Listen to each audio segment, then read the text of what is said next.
Car ஓட்டையில் driver seat பக்கத்தில் உட்காந்துட்டு நல்லா வந்துட்டு சாப்பிட்டு ஃபோன் பார்த்துட்டு என் ஹஸ்பண்ட் ரீல்ஸ் காட்டிட்டு அவர் பார்க்கலன்னா அவர் திட்டிட்டு அப்படி தான் வருவேன். அந்த சீட்டில் உட்காந்தா தான் அதோட ரெஸ்பான்சிபிலிட்டிஸே என்னன்னு தெரியுது. ஹீட் ஆஃப் த மூமெண்ட்னு சொல்லுவாங்களே, எனக்கு அதை விட்டு இறங்குற வரைக்கும் ஹீட்டாக தான் இருந்துச்சு.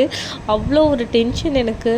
இத்தனைக்கும் எனக்கு ஸ்கூட்டி டிரைவிங்லாம் நல்லா தான் வரும். டூ வீலர் நல்லாவே ஓட்டுவேன். எக்ஸல் ஸ்கூட்டி எல்லாம். இது வந்து தேர்ட் டைம் நான் வண்டி ஓட்டுறப்ப இப்போ பாருங்களேன், என் ஹஸ்பண்ட் எப்படி வந்து ஸ்டேரிங்கை திருப்புறாருன்னு. ஸ்டேரிங் கண்ட்ரோலே கிடையாது எனக்கு. வண்டி வந்து லெஃப்ட் சைடு மூவ் ஆகிட்டே இருக்குது.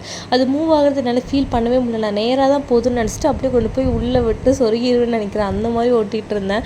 ஒரு 100 வஸ்க்காக வண்டியை ஸ்டாப் பண்ணி எடுத்துகிட்டு இருந்தேன். அந்த சைமல்டேனியஸாக கிளச்சும் ஆக்சிலரேட்டரும் அமுத்துவாங்கள்ல, அந்த இது எனக்கு வரவே கிடையாது. அவ்வளோ நேரம் கஷ்டப்பட்டு நான் விட்டுட்டேன். கடைசியில் என்னால் முடியலடா சாமி அப்படின்னு சொல்லிட்டு கிட்டத்தட்ட 1 ஹவருக்கு மேலே ஆஃப் பண்ணி அவர் வந்து இந்த ஓரமாக போய் நிப்பாட்டி எடுன்னு சொல்லிட்டு ஒரு 10 மீட்டர்ஸ் கொடுக்க என்னை நிப்பாட்டி சொல்லிகிட்டே இருப்பார். ஏன்னா உனக்கு வந்து பழக்கம் வரணும்னு சொல்லிட்டு.